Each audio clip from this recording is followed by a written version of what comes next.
We're joined now by NBC legal analyst Lisa Bloom and Jim Cavanaugh, an MSNBC law enforcement analyst and former ATF special agent in charge and former hostage negotiator. Jim Cavanaugh, first of all, to the police tactics you're watching tonight, as best you can make them out, given the limitation of camera angles and camera frames, this does seem like a different approach to crowd control than what we saw this summer.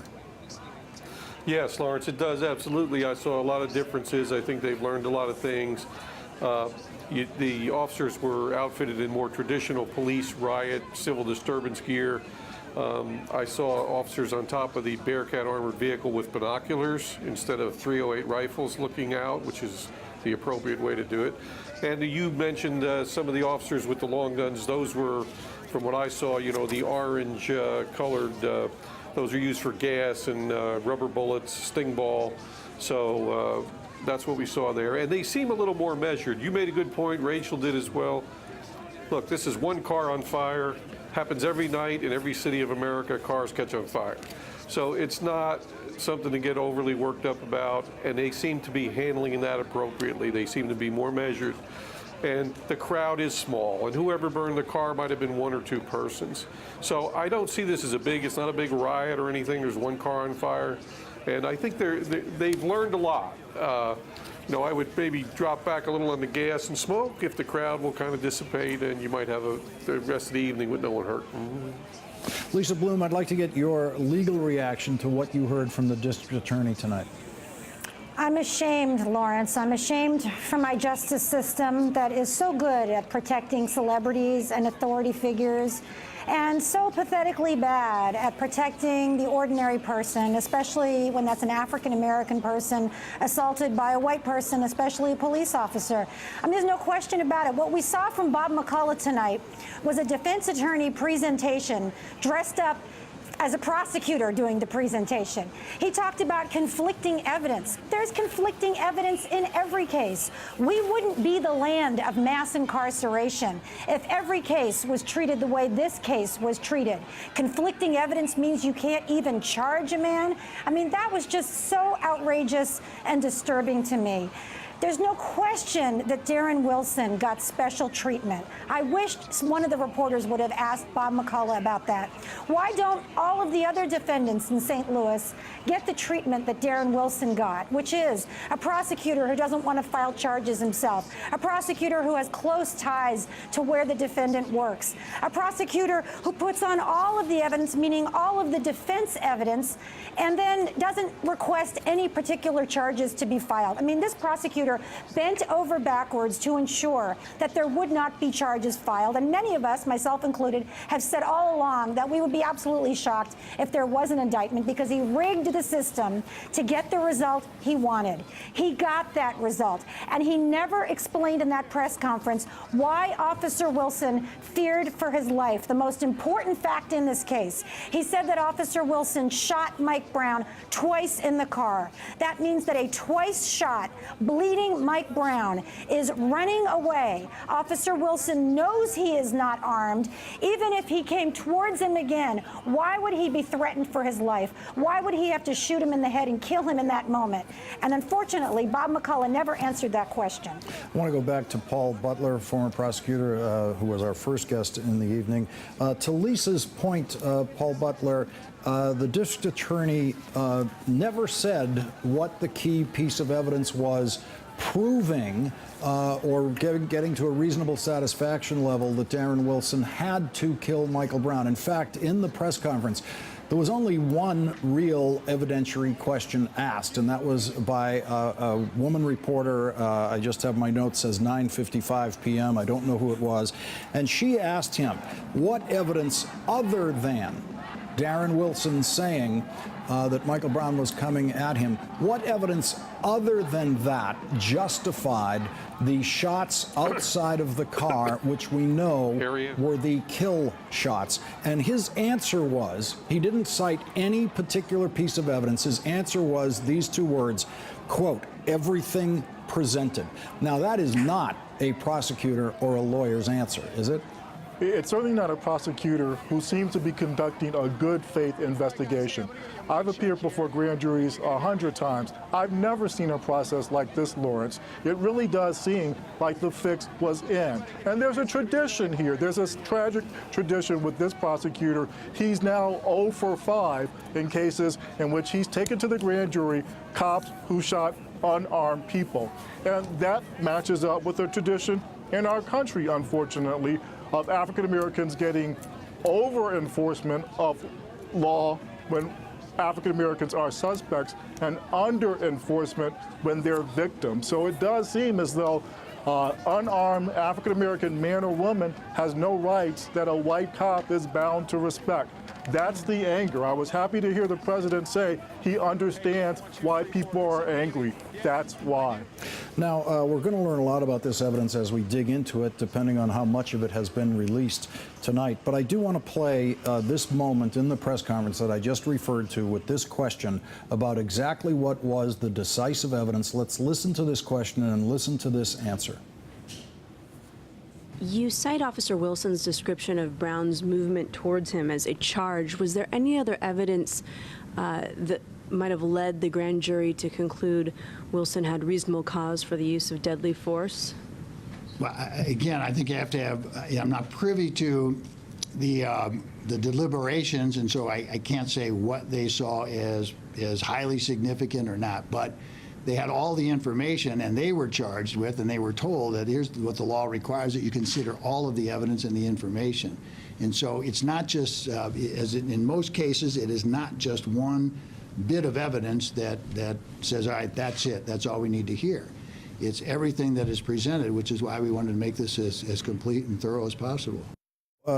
Jerry Reed, when he says everything that was presented, that includes what Micheal Brown was doing in the store, for example, which is completely irrelevant to your decision to shoot him on the street. Yeah. On the street, he has to do something that threatens your life. Right. That is the law.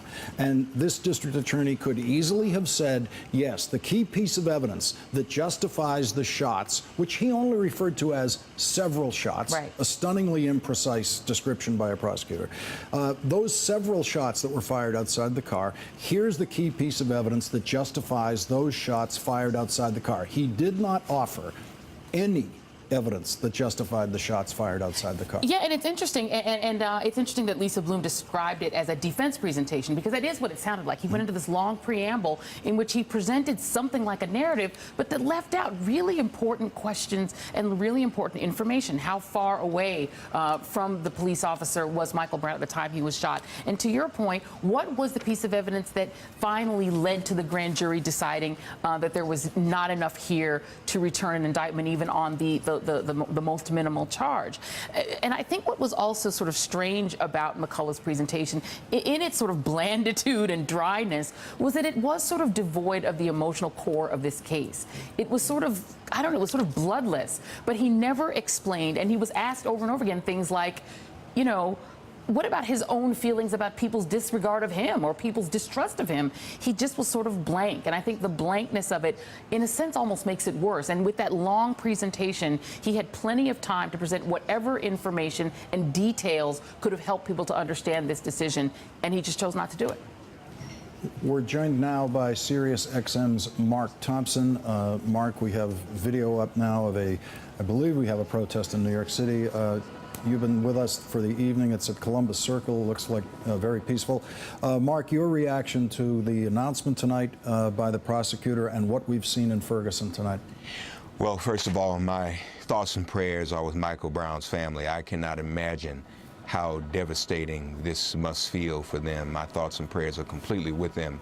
But you know, Lawrence, the rule of law, that phrase has been invoked a great deal with regards to the protests. Mark, I just want to mention that we have you're speaking over a live picture from Oakland, California, yes, spontaneously assembled and quiet protest there. Yeah, and it's beautiful that people are reacting around the country, Lawrence, and it should show the Brown family, show his parents and his family just how beloved he is and just how much in solidarity people are around the country. But as I was saying, this phrase, the rule of law, is so often used in reference to the protesters, those reacting. But it was very clear tonight when the prosecutor spoke, and he clearly is not a prosecutor, that the rule of law was not employed in this case in what was presented to the grand jury. This is probably the first time in the history of American jurisprudence that you've had a prosecutor come out and basically announce that he failed at his job and that he did not win an indictment, which is what a prosecutor is supposed to do. This perhaps should have never gone to a grand jury. Darren Wilson should have been indicted to begin with. And so here we are again, another justification of the killing of an unarmed young man, an unarmed African American, for no reason at all, and an officer getting away with it. I think we're encouraged by the president's words tonight. You know, it seems that JFK had Birmingham, LBJ had Selma, and now President Obama has Ferguson. But we must go beyond this. We must demand body cameras for officers around the country. And I would also say we need to seriously think about some degree of civilian oversight of our police departments, not just civilian complaint review, but civilian oversight as well of all of our police departments. This is very, very important. And lastly, I would also just say that there should be nonviolent demonstrations, but not just nonviolence for nonviolence sake, but Martin Luther King Jr.'s type of nonviolence, nonviolent resistance that would agitate and would exercise vigilance. That's what we need, and I think we owe it to Micheal Brown's memory to behave in just that fashion. Mark Thompson, thank you very much. I want to thank all of my guests, Joy Reid, Lisa Bloom, Jim Cavanaugh, and Paul Butler for staying with me through the hour. Is the appropriate way to do it. And you mentioned some of the officers with the long guns. Those were, from what I saw, you know, the orange colored, those are used for gas and rubber bullets, sting ball. So that's what we saw there. And they seem a little more measured. You made a good point. Rachel did as well. Look, this is one car on fire. Happens every... We're joined now by NBC legal analyst Lisa Bloom and Jim Cavanaugh, an MSNBC law enforcement analyst and former ATF special agent in charge and former hostage negotiator. Jim Cavanaugh, first of all, to the police tactics you're watching tonight, as best you can make them out, given the limitation of camera angles and camera frames, this does seem like a different approach. Every night in every city of America, cars catch on fire. So it's not something to get overly worked up about, and they seem to be handling that appropriately. They seem to be more measured, and the crowd is small, and whoever burned the car might have been one or two persons. So I don't see this as it's not a big riot or anything. There's one car on fire, and I think they've learned a lot. You know, I would maybe drop back a little on the gas and smoke if the crowd will kind of dissipate, and you might have the rest of the evening with no one hurt. Lisa Bloom, I'd like to get your legal reaction to what you heard from the district attorney tonight. I'm ashamed, Lawrence. I'm ashamed for my justice system that is so good at protecting celebrities and authority figures. To crowd control than what we saw this summer. Yes, Lawrence, it does, absolutely. I saw a lot of differences. I think they've learned a lot of things. The officers were outfitted in more traditional police riot, civil disturbance gear. I saw officers on top of the Bearcat armored vehicle with binoculars instead of .308 rifles looking out, which